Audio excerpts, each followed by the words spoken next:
afternoon again and welcome. We're going to continue our talks about meditation, and you will recall that last time we asked you to consider the place where you meditate, the posture you adopt when you begin your meditation. We talked about the actual procedure, what to do, how to do it, and some possible small problems that you might encounter. We also asked you to take this approach. For the first week, to meditate just for 15 minutes. So in the last week you would have been meditating for 15 minutes, and we asked you to try your best to do it at least once a day. So for the last week, hopefully you have been sitting in a comfortable posture, nestling your hands in your lap or on your knees, closing your eyes, and for 15 minutes just becoming aware of, being mindful of the movement of your breath as it goes in and out. And if you have been doing that, then you've already laid the foundations for a good, solid meditation practice, which in time will mature into a very good practice, which will start to have effects that you will notice very shortly. Now today I'd like to talk about the very center of meditation, which is mindfulness or awareness. Now last week we talked about focusing your attention on your breath, and inevitably the question will be why, and why the breath? What is the purpose of this? So to answer that question, we have to go back to what we spoke about last week, which is, why are you meditating? What do you hope to achieve as a result of meditating? And we said that the best goal, the most realistic goal for meditation is to use meditation to help me to become more calm, more relaxed, more able to deal with the various knocks and blows of ordinary life. So for the time being, that is the goal of meditation. To learn to relax, to be calm within how we are living our ordinary daily life. So then, how can fixing your attention on the breath do that? And that's a good question, and I hope to be able to answer it as best I can. Our understanding is this, that one of the major causes of distress and difficulties, confusion and self-created problems in ordinary life is that we're sort of not aware of many of the things that we do and say, of many of our reactions. Quite often we think we're doing something for this reason, whereas in fact it actually might be that we're doing it for another reason altogether. In short, the average person, the ordinary person, only has a peripheral awareness of themselves and their surroundings.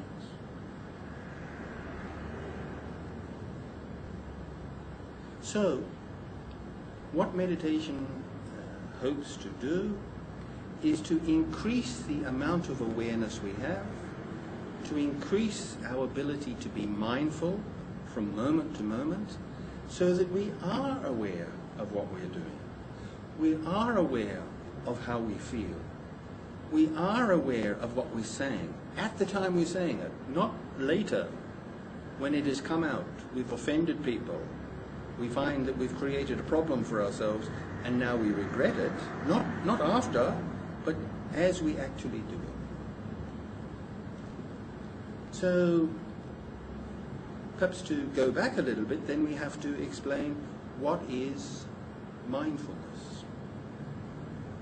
The English word, in a sense, is a good one. Mindfulness. Being full of mind. The Chinese character for mindfulness is heart now. How your heart is, or how your mind is, at any one moment. And in classical Buddhism, the term is sati, or smarti in Sanskrit, which really means self-remembering. And it's interesting to note that the great Russian mystic, Gurdjieff, he used this same principle in his teachings, and he actually called it self-remembering. Knowing, being aware of oneself from moment to moment. Being in the present moment. Awareness in the present moment. Now, we have periods in our daily life when we are aware.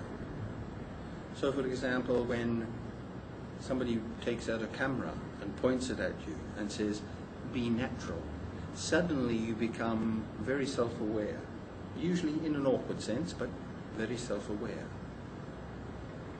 But under normal circumstances, the input from our senses, sights, sounds, smells, and what have you, and our mental reaction to them, liking and disliking, daydream and fantasizing, is so overwhelming. It's such a large part of our ordinary consciousness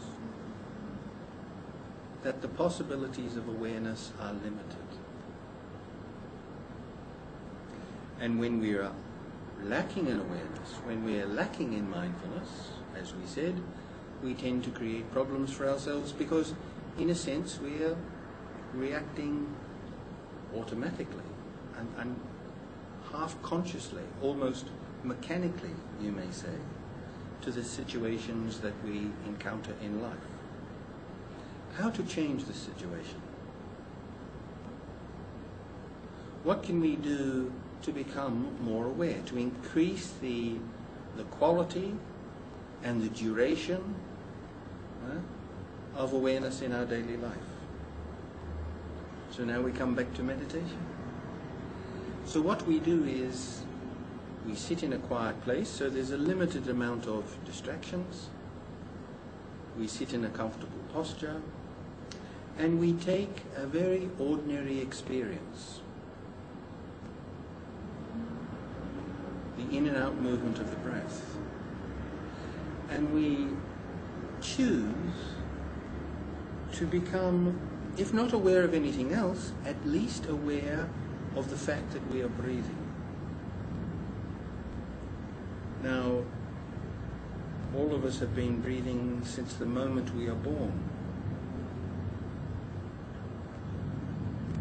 But we are almost never aware of it.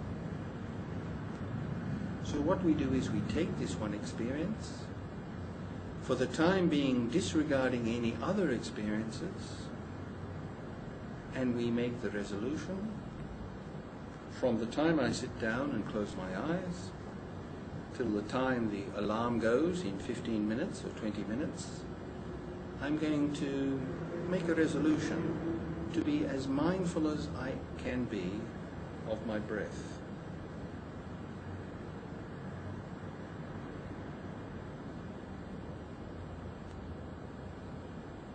Now, inevitably what will happen is, simply because of habit, very soon our mind will grow bored of that object, of that in and out movement.